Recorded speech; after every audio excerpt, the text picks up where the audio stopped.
The quantum detection arrays at Luna Base picked up the anomaly first. Dr. Sarah Chen was reviewing routine data when the readings spiked off the charts. Hundreds of spatial distortions were forming just beyond Mars' orbit, each one large enough to swallow an aircraft carrier. As the distortions stabilized into shimmering portals, massive vessels emerged, sleek, crystalline structures that seemed to defy physics itself. This is not a drill. All stations to alert status. Commander Elena Rodriguez's voice echoed through every military installation on Earth and its colonies. Within minutes, the planet's defensive grid hummed to life, though remaining carefully hidden beneath its stealth systems. The alien vessels arranged themselves in a perfect geometric pattern around Earth's orbit. Their formation spoke of military precision developed over millennia. For 6 hours, they maintained complete silence, studying humanity's response. When they finally broadcasted their message, it came simultaneously in every human language. A holographic figure materialized in the UN General Assembly, a towering being with iridescent scales and multiple sets of eyes arranged in complex patterns. "We are the vanguard," it announced, its voice resonating with artificial harmonics. "For 50,000 years, we have guided the evolution of countless civilizations. We have watched your kind crawl from the mud, develop crude tools, and finally reach for the stars. The time has come for Earth to take its place in the greater galactic community." The alien paused, its eyes shifting colors and mesmerizing patterns. "Your world possesses resources vital to the continuation of our mission. We require 30% of your planet's rare Earth elements, 40% of your water reserves, and 1 million of your most intelligent humans for integration into our collective. You have 72 hours to comply. This is not a negotiation. It is your destiny."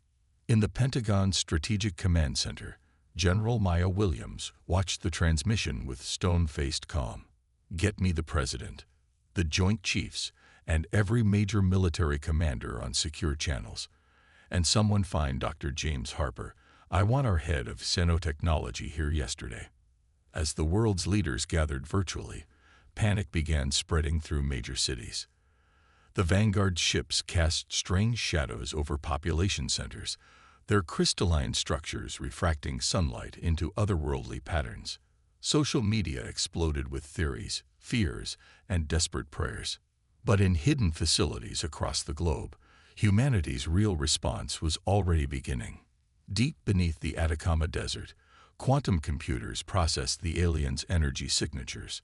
In underwater bases throughout Earth's oceans, advanced AI systems analyzed the Vanguard's communication patterns, searching for weaknesses in their seemingly perfect facade. Dr. James Harper arrived at Strategic Command within 2 hours, his usually disheveled appearance even more chaotic than normal. "They're lying," were his first words as he burst into the command center. "Or at least, they're not telling us everything." General Williams raised an eyebrow. "Explain." Harper projected a series of complex energy readings onto the main screen. "Their ships are incredible, yes, but they're not as advanced as they want us to believe. The energy signatures show signs of degradation. They're using technology they inherited, but don't fully understand. It's like someone driving a Ferrari without knowing how the engine works." "How does this help us?" President Sarah Martinez asked from her video feed. "Because," Harper's eyes gleamed with excitement, "while they've been watching us develop crude technology, they haven't noticed what we've really been building. They expect spears and arrows while we've been quietly developing quantum mechanics and AI integration that operates on principles their ancient technology can't even detect." General Williams leaned forward. "Are you saying we can fight them?" "I'm saying we can do more than fight. We can show them that humanity's greatest strength isn't our technology. It's our ability to adapt, to think differently, to surprise even ourselves." Harper's fingers flew over his tablet. "They're expecting submission or primitive resistance. Instead, let's show them something they've never seen in 50,000 years of conquest: innovation." As the 72-hour deadline approached, humanity prepared its response. Not with fear or submission, but with the quiet confidence of a species that had survived ice ages, plagues, and its own destructive tendencies.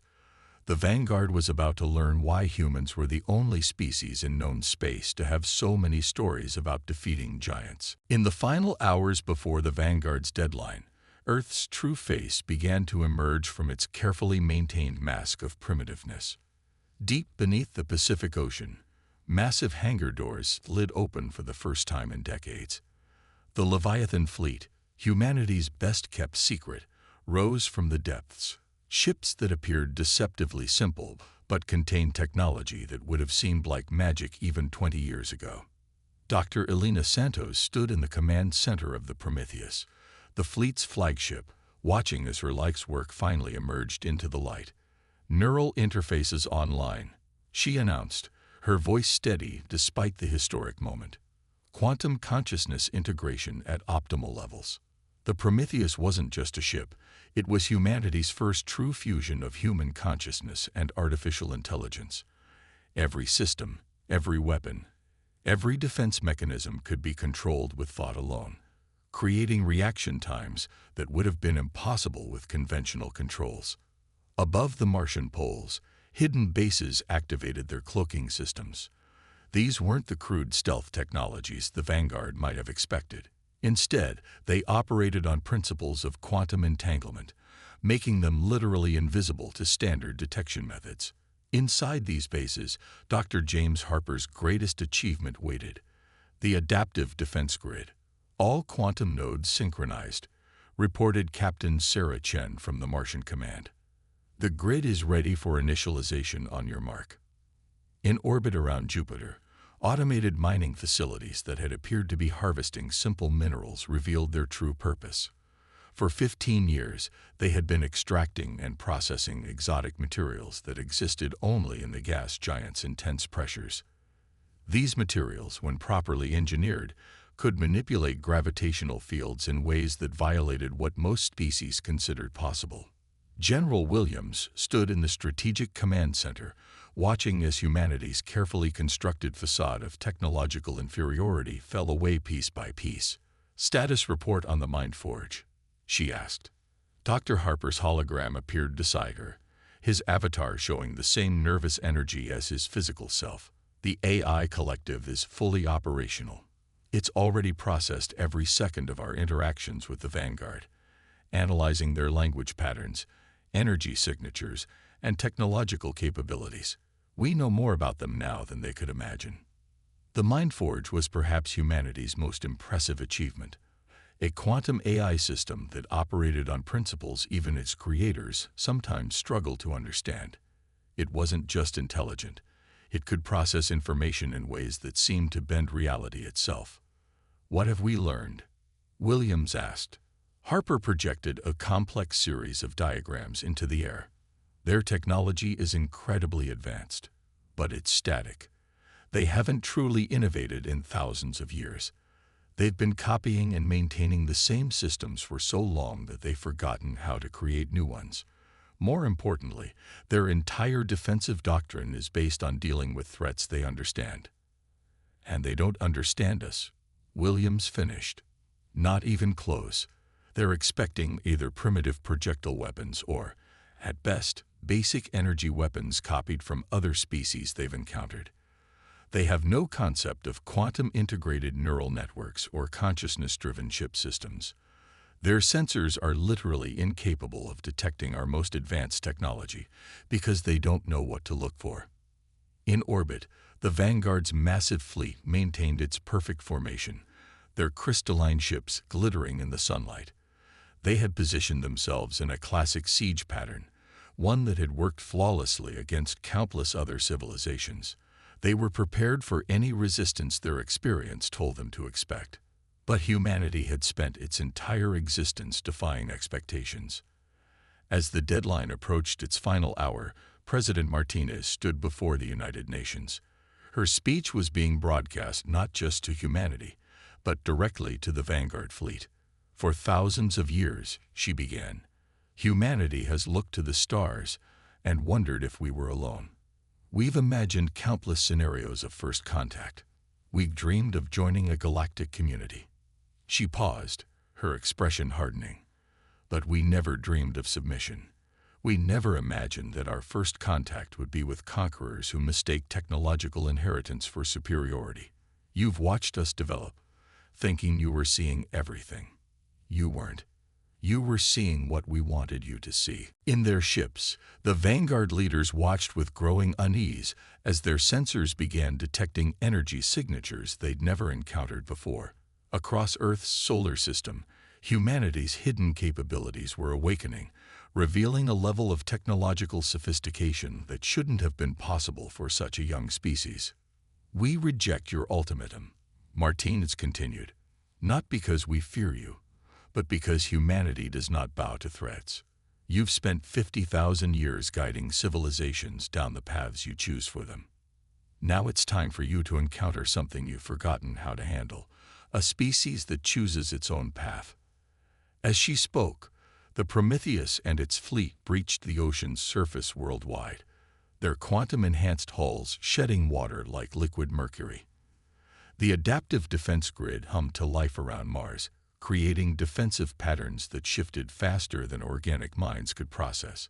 And deep within the solar system, humanity's gravity manipulators began their work, preparing to remind the Vanguard that the laws of physics themselves were not as immutable as they believed.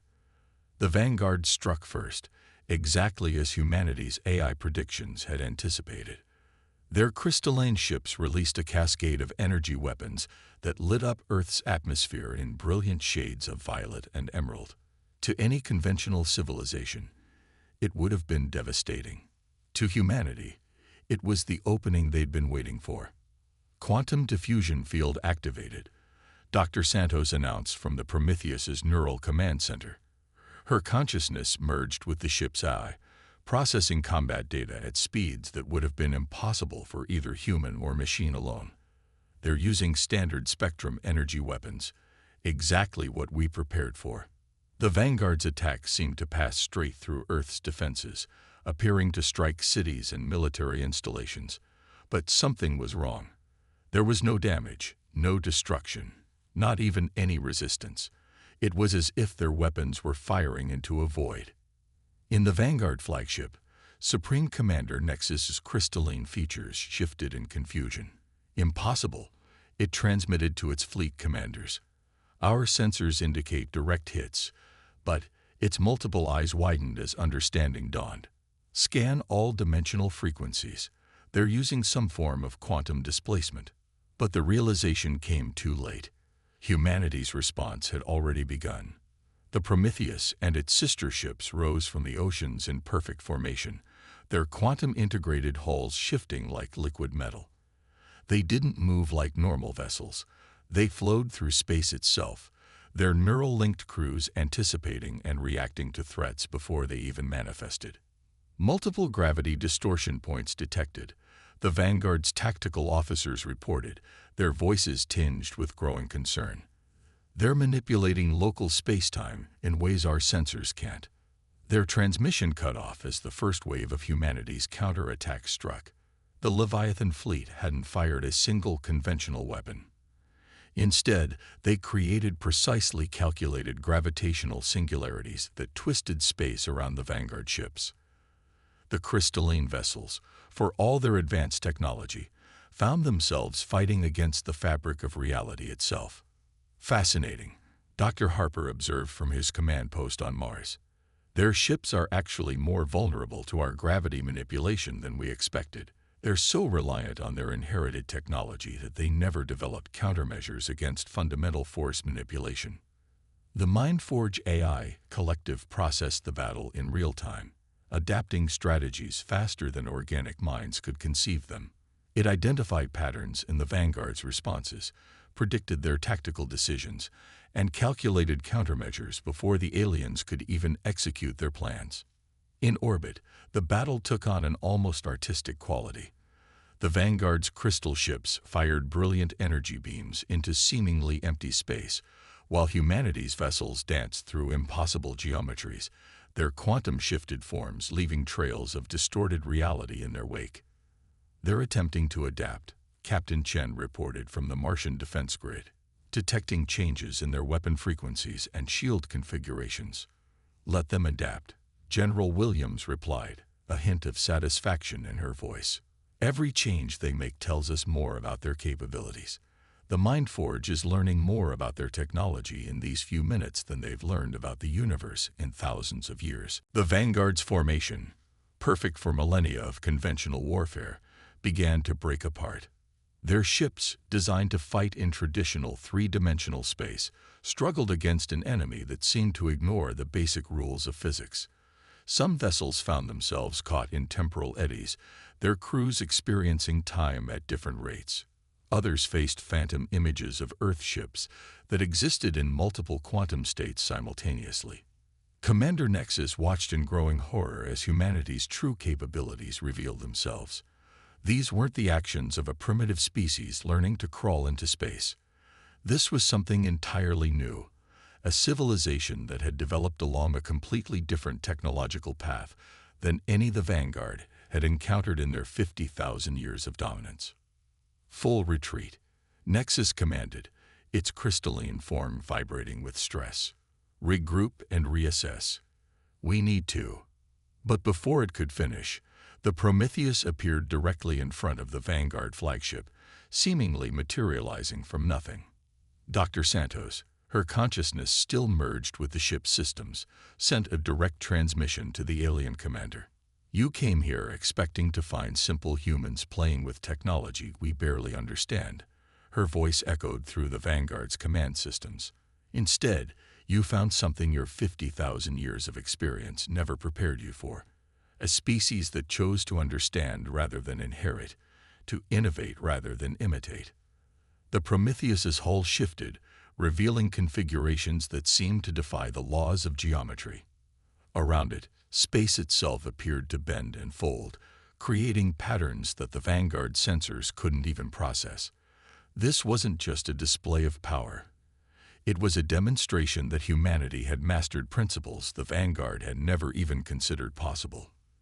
Your empire is built on the achievements of the past, Santos continued. Ours is built on the potential of the future. Now shall we discuss terms that don't involve submission?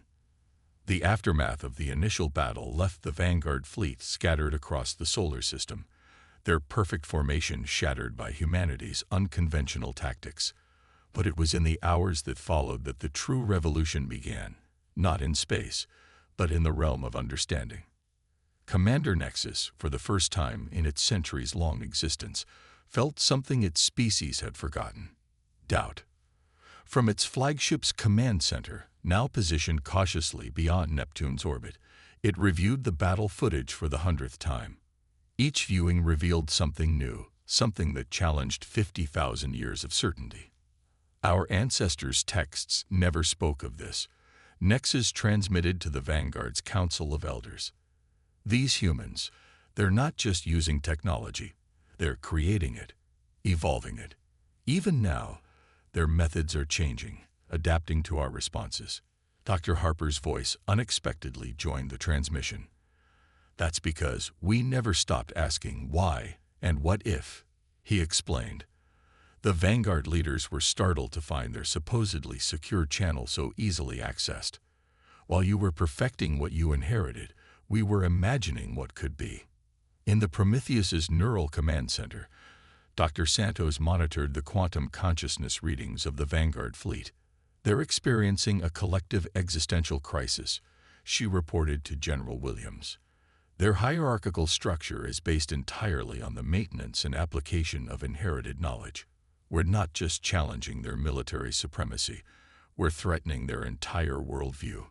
The Mindforge AI detected something else: patterns of communication among the Vanguard ships that suggested internal conflict.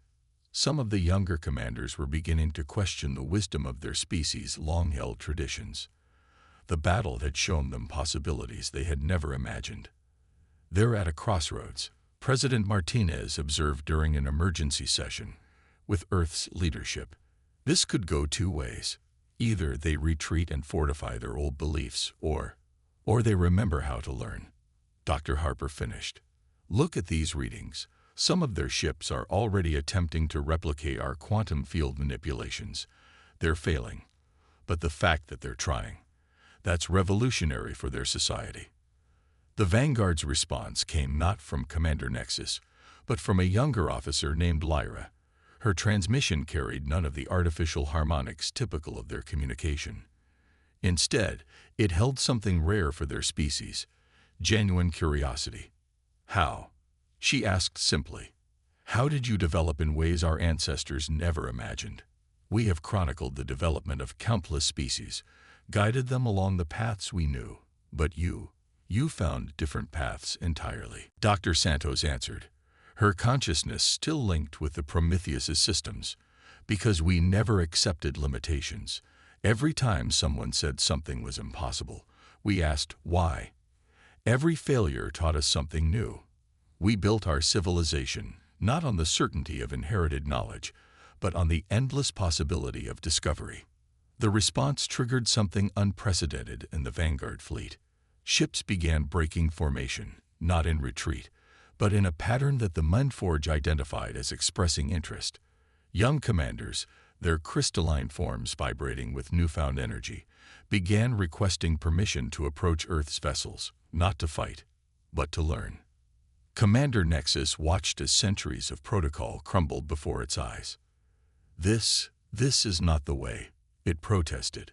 The knowledge of our ancestors, your ancestors, General Williams interrupted, would have been pioneers once. They would have been discoverers, innovators. Would they recognize what their legacy has become? A chain rather than a foundation. The words struck deep. Across the Vanguard fleet, ancient database crystals were being re-examined. Text that had been treated as gospel for millennia was being read with new eyes. Questions that hadn't been asked in generations began to surface. Perhaps, Lyra suggested, her transmission carrying the weight of revelation. The true purpose of the Vanguard was never to guide other species down a single path. Perhaps we were meant to learn from them as well, to grow alongside them. The Mindforge registered a cascade of changes in the Vanguard's communication patterns. The rigid hierarchy was giving way to something new. Channels of dialogue opening between ships, ideas flowing freely for the first time in thousands of years. The crystalline vessels themselves seemed to respond, their surfaces shifting in ways their crews had never attempted before. They're not just questioning their military doctrine, Dr. Harper observed with growing excitement. They're questioning everything. Their entire civilization is experiencing a renaissance in real time. In orbit around Earth, human and Vanguard ships began a careful dance of approach and observation. The quantum consciousness of the Prometheus reached out, sharing not weapons data or tactical information, but something far more valuable, the pure joy of discovery. 3 months after the battle that changed everything, Earth's orbital space had become an unprecedented laboratory of cultural and technological exchange. The crystalline ships of the Vanguard, once arranged in rigid military formation, now clustered around human research stations in flowing, organic patterns that reflected their society's ongoing transformation. In the combined command center aboard the International Space Station, Dr. Elena Santos and Lyra worked side by side, their consciousness interfaces creating a bridge between human and Vanguard technology. The young alien commander's crystalline form shimmered with excitement as new possibilities emerged from their collaboration. Your quantum consciousness technology, Lyra observed, her natural voice now used instead of the artificial harmonics. It's not just about control or power. It's about understanding, seeing reality from perspectives we never imagined possible. Dr. Harper, reviewing their latest results, nodded enthusiastically. And your crystalline computing matrices, they're capable of so much more than you were using them for. By combining them with our quantum field theories, we're opening doors neither of our species could have accessed alone. The Mindforge AI had evolved as well, incorporating aspects of Vanguard knowledge, while maintaining its dynamic, adaptive nature. It served as a bridge between the two civilizations' approaches to artificial intelligence, the humans' emphasis on growth and adaptation melding with the Vanguard's deep understanding of cosmic principles. In high orbit, the Prometheus had transformed. Its hull now incorporated Vanguard crystalline technology, but used in ways the ancient species had never considered.